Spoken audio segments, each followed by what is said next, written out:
for showing up, and thank you, patriots, for showing up.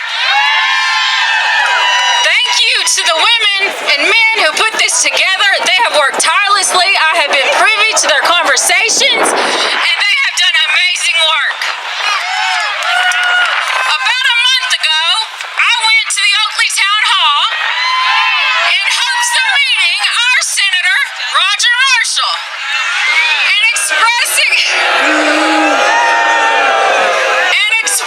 to him my concerns about the direction our country's headed in. I know a lot of us share those concerns, and as many of you probably know, he had no interest in hearing from any of us that day. He was there to give kudos to himself and this administration. He treated us, his voters, like unruly school children. He works for us. And then he left 37 minutes in to the 1 hour we were promised. And all this after he had just held a 2-day retreat for wealthy donors in Florida where he asked for between $3,000 and $5,000. Well, that day I learned all I needed to know about Roger Marshall, the senator. Number one, if you can't buy him, he doesn't care about you. And number two, he is no senator that our founding fathers would have elected. We all watched this week as this administration implemented tariffs on nations across the world, many of them our allies, telling us it'll be good for you. We watched then as our retirement accounts tanked in the days that followed that announcement. And as the millionaires and billionaires running this country told us don't complain, it's good for you, consume less and save more.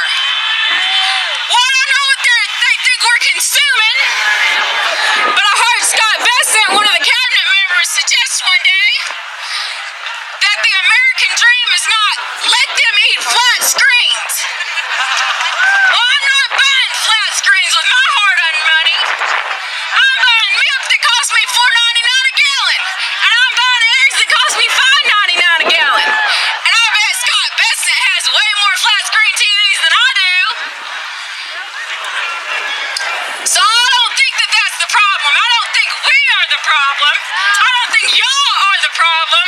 I think the problem is that they don't know anything about real people.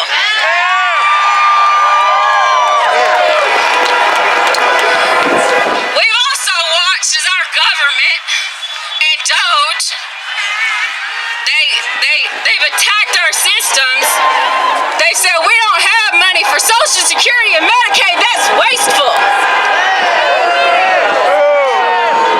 But they got no problem spending $26 million for our president to go play golf. $26 million since January 20th. And that's not even all of it. I read between 10 and 20 million to send him to the Super Bowl. Well, I've never been to the Super Bowl, and that was actually fair. And then another $5 million to go to NASCAR. But you want to tell me that our Social Security and our Medicaid is too much? No, that's not how it works. In 1787, our founding fathers put in writing and signed their name to a document that ensured all of us the right to self-government. George Washington has been quoted as saying in part, "The power under the Constitution will always be in the people. It is entrusted for certain defined purposes for a limited time to representatives of their own choosing. Whenever it is executed contrary to their interests or not agreeable to their wishes, their servants can and undoubtedly will be recalled." Their servants. These are supposed to be public servants. The only power that they have is the power that we loan them. The power granted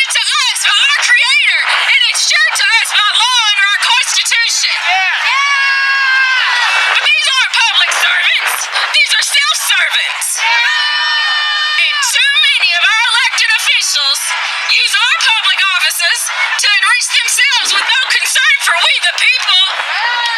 They mislead the public, they lie to the public, and they sow division among us. They highlight our differences instead of highlighting our commonalities. They have us fighting Republicans versus Democrats, people of color versus non-people of color, upper middle class versus lower, rural versus urban, you name it. They put us into these categories. We may be those things, but that's not all we are. We are not divisible. Not by religion, not by socioeconomic status, not by skin color, not by political party. We are not divisible because we are Americans. Our enemies lie that we're fighting each other. They rejoice in our division. Russia loves it. They know what they're doing. A united America, they know, is unbreakable. It's undefeatable. A united America can do anything. Remember, the United States of America, we defeated the greatest military power in the world to win our independence and freedom. And we overcame all odds. And we did it because we are united. So today I say to you, let's look at what we have in common.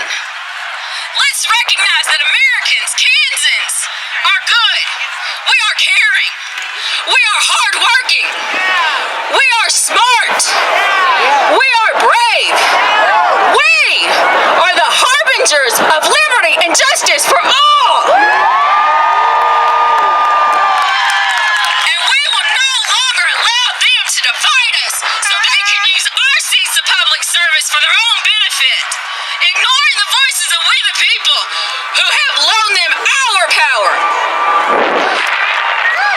Now, many of us have felt helpless and hopeless about the direction our country's headed in the past few months, while others among us don't seem to care or recognize the dire situation in which we find ourselves. And it is dire. And I know why. It's not because of any one of us. So some people don't seem to recognize the dire situation we find ourselves in, and it is dire. But I know why they don't. It's not because of us. It's because the people that are in places of authority, the people we're supposed to be able to trust, have taken advantage of our goodness and taken advantage of that trust. While they grow wealthier and sow division among us to line their own pockets, you and I struggle more and more each day.